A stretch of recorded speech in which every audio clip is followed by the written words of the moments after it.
Salut les tiposters, alors nouvelle vidéo sur les angles de corroyage où on va voir comment, à partir du tracé, on va pouvoir le calculer. Pour m'aider un petit peu, j'ai invité deux copains d'école qui vont vous rappeler aussi des souvenirs. C'est Pythagore qui arrive et j'ai aussi invité Sokatoa. Sokatoa va vous rappeler de très mauvais souvenirs. Donc tous les trois, on vous explique ça en vidéo.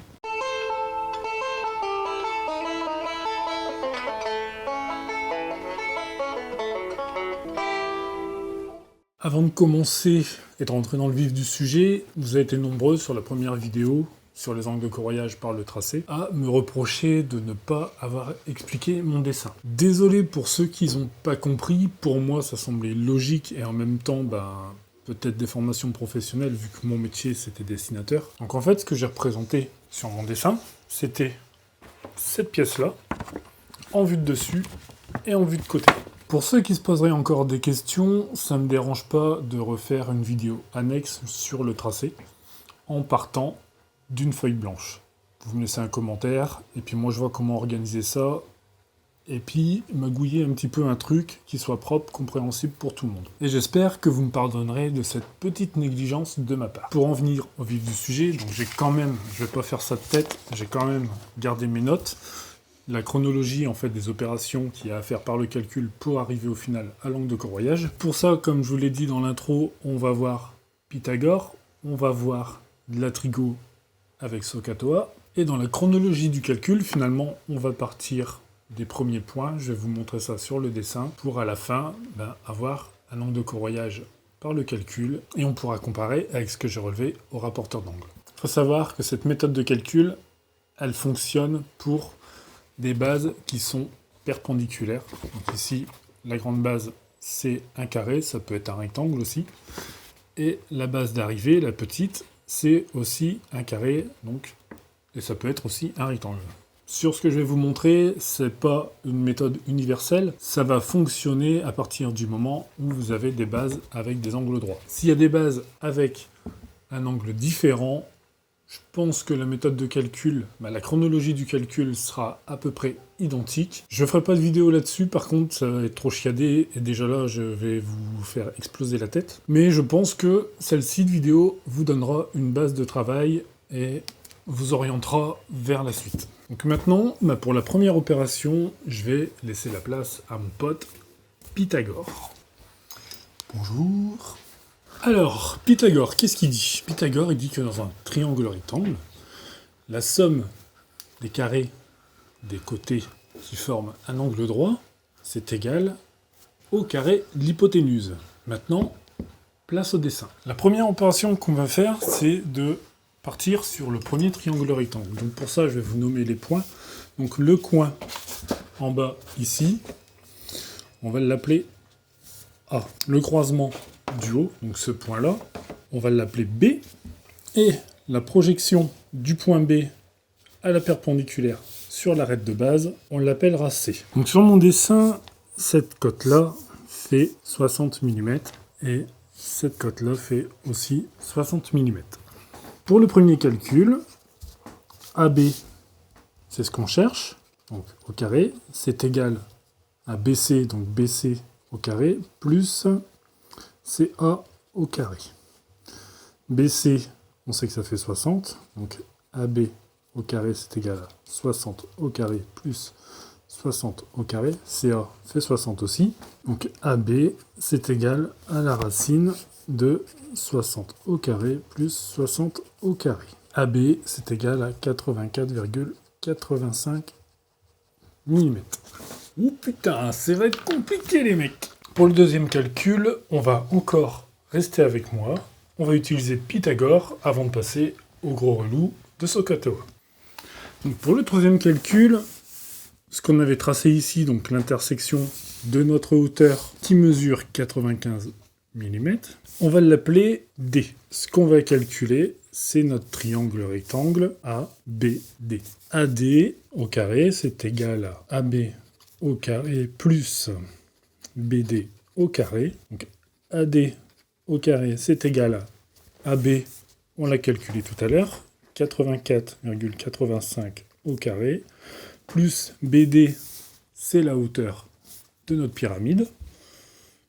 95 au carré. Donc AD, c'est égal à la racine de 84,85 au carré, plus 95 au carré. AD, c'est égal à 127,36 mm. Si c'était chiant jusqu'à maintenant, ben désolé, ça va être encore plus lourd et encore plus casse-couille dans la suite. Donc maintenant, je vous laisse avec mon collègue Sokatoa. Messieurs et mesdames les tiposters, il n'y a plus personne dans la salle, donc c'est cool. Ah si, il y en a un au fond, il reste un tiposter. Salut à toi, merci d'être resté. Qu'est-ce qu'il dit Sokatoa? Sokatoa, c'est une formule mémotechnique pour se rappeler comment calculer un cosinus, un sinus et une tangente. Dans la suite du cheminement, on va s'intéresser au sinus et à la tangente. Le cosinus, on le dégage, c'est déjà compliqué comme ça. On va se concentrer vraiment sur ce qu'on a besoin. Le sinus, le saut du début de Sokatoa.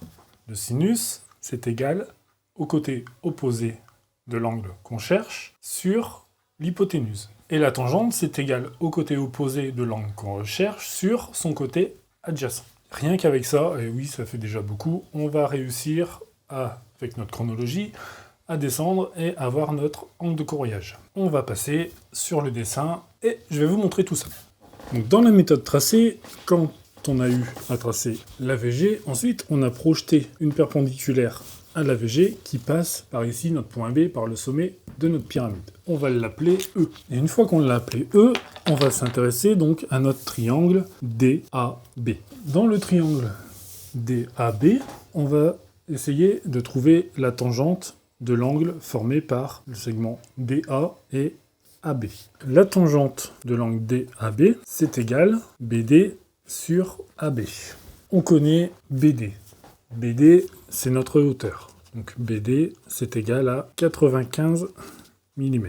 Et on connaît maintenant la longueur AB, puisqu'on l'a calculé tout à l'heure, c'était le premier calcul.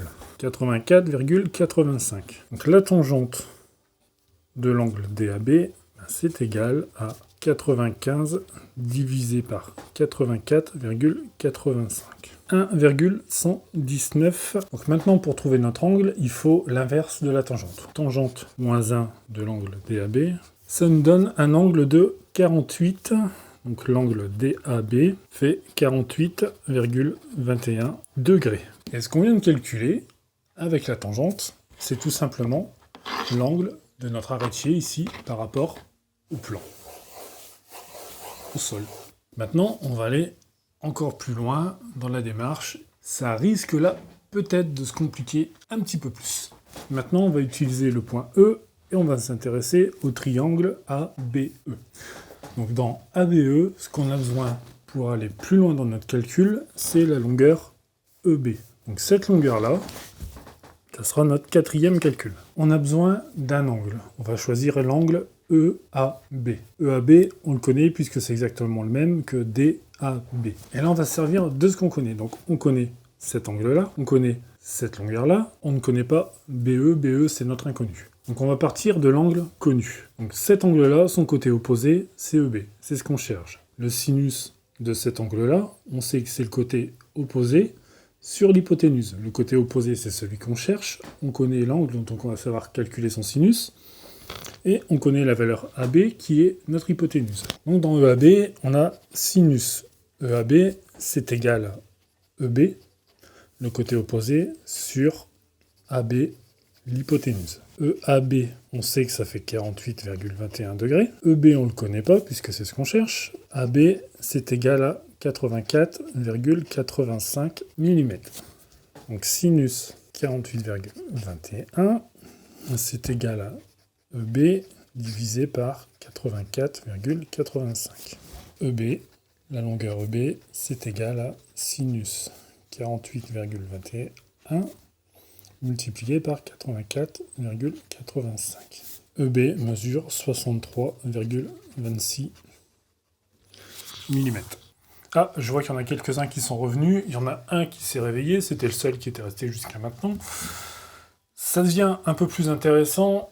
On approche de la fin, après fini le bourrage de crâne. Il reste encore 2 calculs dans la chronologie pour en arriver à notre angle, notre fameux angle de corroyage. On repasse maintenant sur le dessin, et puis désolé, mais je continue dans ma lignée. Et après, c'est promis, j'essaye de ne plus être aussi lourd que ça. Promis, promis, promis. Donc, si vous vous rappelez, dans la vidéo sur le tracé, l'intersection ici, la perpendiculaire, on avait fait un arc de cercle qui venait croiser le segment AB. Donc ici, le point de croisement entre l'arc de cercle et le segment, on va l'appeler E'. Pourquoi je l'appelle E'? Tout simplement parce que la distance BE, vu qu'on a fait un arc de cercle, BE', c'est exactement la même chose. Donc maintenant qu'on a E', il faut trouver un nouveau triangle rectangle qui va nous permettre de travailler sur notre angle de corroyage. Donc ici, en partant de E', on avait tracé le segment vert. Le segment vert, c'était une partie de l'angle de corroyage. Ce segment va croiser la base de ma pyramide en un point. Et ce point-là, on va l'appeler F. On a notre triangle rectangle pour attaquer la suite. On a le triangle rectangle E', B et F. Le problème avec ce triangle rectangle-là, c'est qu'on ne sait pas tout, il y a trop d'inconnus. On connaît BE', qu'on a calculé tout à l'heure. On sait qu'on a un angle droit. Point, ça s'arrête là.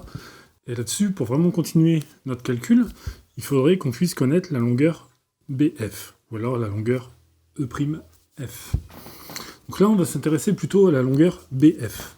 Et le point F, on va le projeter sur cette partie-là. On a le nouveau point, c'est le dernier point qu'on va créer, c'est le point G. C'est le meilleur. Donc ce point G, il va nous donner un nouveau triangle rectangle. Le triangle rectangle BFG. On a dit qu'on cherchait à connaître BF. La 5e étape de ce calcul-là, c'est de calculer BF. Dans ce triangle rectangle ici, on a un angle là. Cet angle-là, géométriquement, il est identique à celui-là. Comme je l'ai tracé au plus simple pour l'exemple, on avait 45 degrés.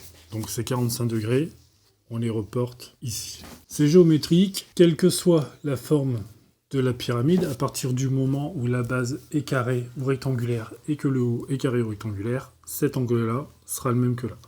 Si on avait une épaisseur, mais 60 ici, plus petit, ça ne changerait rien, c'est pareil. Celui-là et celui-là sont identiques. Si ici c'est beaucoup plus grand, beaucoup plus petit, quoi qu'on fasse, ça reste comme ça. Donc là, c'est au plus simple, on connaît cet angle-là, je l'ai fait à 45 degrés. Si vous avez d'autres angles, il faudra peut-être refaire un calcul à cet endroit-là pour déterminer cet angle-là.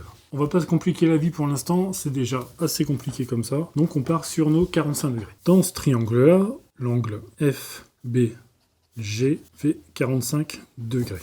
GF, c'est égal à 60 mm. Et BG, on ne connaît pas. On ne connaît pas, mais est-ce qu'on en a vraiment besoin? Non, puisqu'on connaît le côté opposé à notre angle, et que du coup, avec ça, on va pouvoir calculer le sinus de cet angle-là, pour ensuite calculer la valeur de l'hypoténuse. Le sinus de l'angle FBG, c'est égal au côté opposé, donc GF, divisé par l'hypoténuse. L'hypoténuse, c'est BF. Et justement, BF, c'est ce qu'on cherche. Donc BF, c'est égal à GF divisé par le sinus de l'angle FBG. Donc ça, c'est égal à GF 60 divisé par sinus 45. La longueur BF, c'est égal à 84,85 mm. Et maintenant, une fois qu'on connaît notre longueur BF, on peut passer sur notre triangle BE'D qui va, lui, nous donner ici l'angle de corroyage. Donc, sur le triangle, et ça sera le dernier calcul, donc sur le triangle BE'D, on connaît E'B qui vaut 63,26 mm, pardon. On connaît BF, BF c'est égal à 84,85 mm.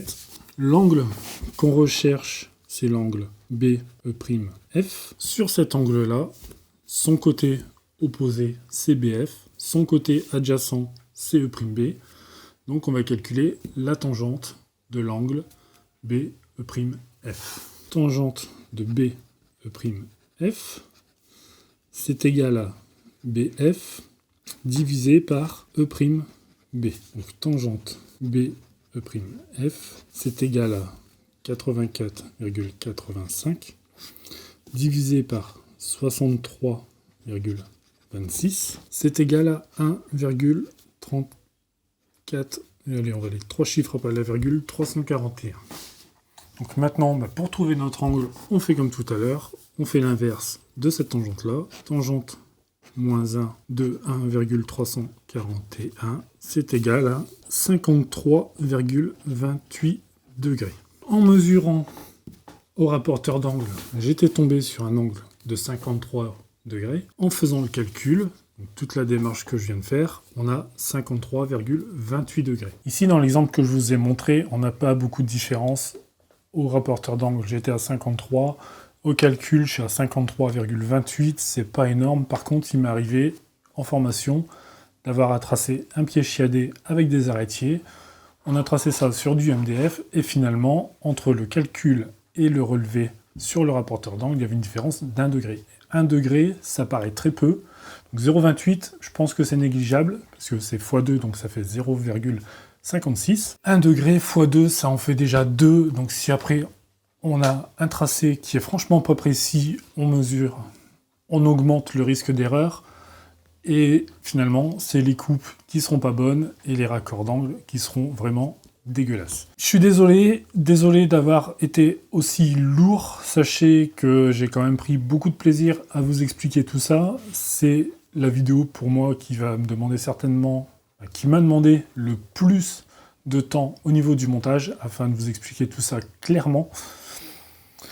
Maintenant, les parties théoriques comme ça, ça reste un peu comme la poignée, en fait, la poignée de débroussaillage, c'est juste pour le plaisir, c'est juste pour le fun. Je sais que ça plaira pas à tout le monde, mais voilà, je le fais, moi ça me plaît, ça m'éclate de faire ça, de partager ça avec vous. Donc, après, les gens contents, c'est cool, les gens pas contents, tant pis.